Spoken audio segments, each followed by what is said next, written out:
Britain and France say they are not ruling out any options in Syria, including a military-enforced no-fly zone. The deadlocked UN Security Council has again held a meeting on the crisis, with Turkey also pushing for a creation of a buffer zone. Our New York correspondent, Marina Portnaya, has the details.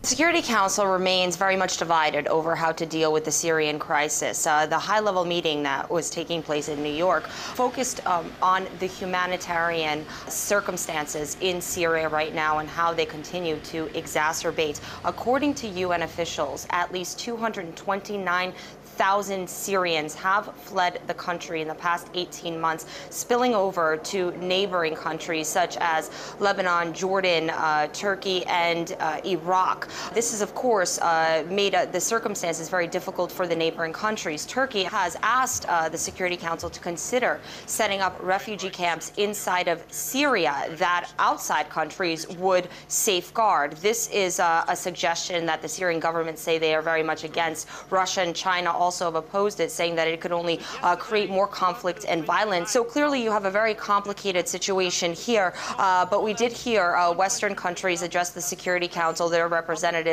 calling once again for Syrian President Bashar al-Assad to step down.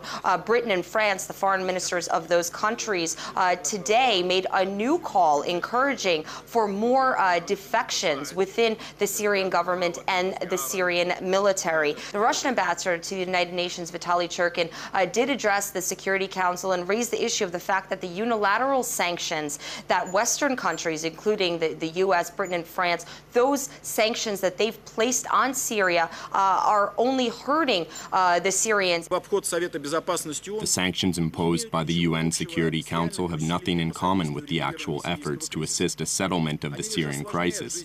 They complicate the lives of simple citizens and deny them the opportunity to meet their elementary needs and fully enjoy basic human rights.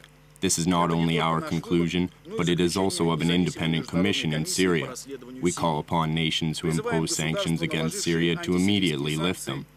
We view the efforts of some individual states to use pseudo-humanitarian arguments that suggest of either financial, material, technical, or logistical support to illegal armed groups as unacceptable. There have been several strong statements in recent days and even in the past week. We heard that U.S. President Barack Obama indicating that Washington would intervene militarily into Syria if the Syrian government were to use biological or chemical weapons against its civilians. Britain echoed Washington's sentiments, while France has come out proposing for a partial no-fly zone to be imposed over Syria's airspace. This, of course, is something that has not been supported by Russia and China, but the U.S. and its Western allies have underscored as late as this meeting taking place in the Security Council that they will continue supporting the Syrian opposition and continue providing them with equipment. RT's Marina Portnaya reporting for us there from New York. Now, for more analysis on the ongoing Syrian crisis and the UN meeting, we are now joined live by Paul Sheldon-Foote, professor at California State University, Fullerton. Thank you very much for being with us.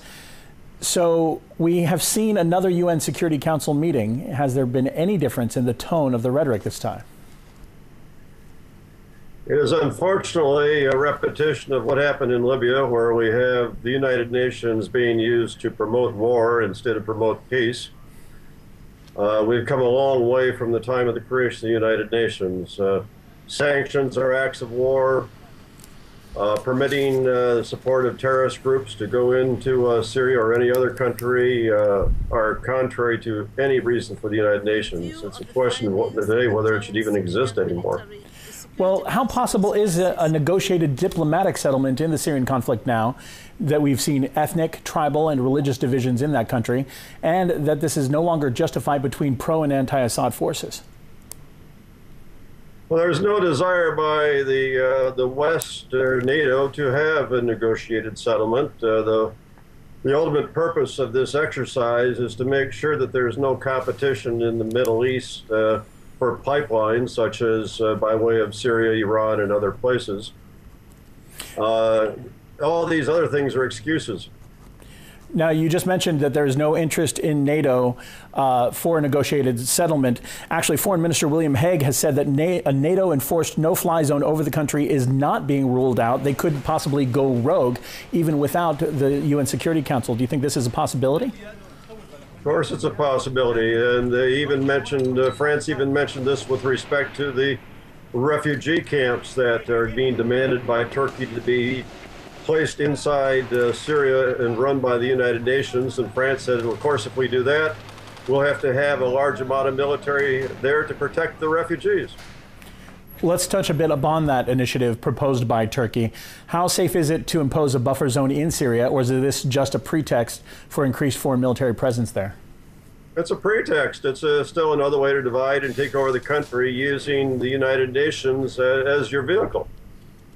Now, if you look at the calls for foreign military intervention in Syria, they've become more vocal lately. You just mentioned France and also the UK, reiterating the words of the US. Are we seeing another Libya-type situation here in Syria?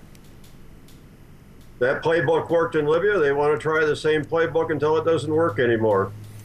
I'd like to remind everyone also that there used to be a United Arab Republic under Nasser that had Egypt and Syria together with the idea of a pan-Arab unity. Morsi has gone a long way. When Morsi shows up at the NAM meeting in Tehran and tries to destroy any possible cooperation among non-aligned member countries, it's outrageous. And by the way, many of these non-aligned member countries have American military bases in them. How can you be non-aligned and have American military bases in your country?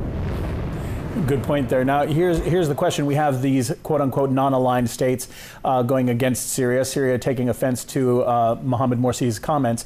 How do you see this all playing out with seemingly the entire world against Syria right now? It's almost everybody's against any type of a solution. So far, it's been a breakup of the country. The PKK, the Kurdish organization has been given autonomy by the Syrian government to be one step toward fighting against Turkey and uniting Kurds in Turkey and in other neighboring countries. I think that people in the West would be very happy if it ended up in a massive civil war and a breakup of the country and the lack of competition in pipelines. To claim that they care one bit about humanitarian concerns is a gross lie.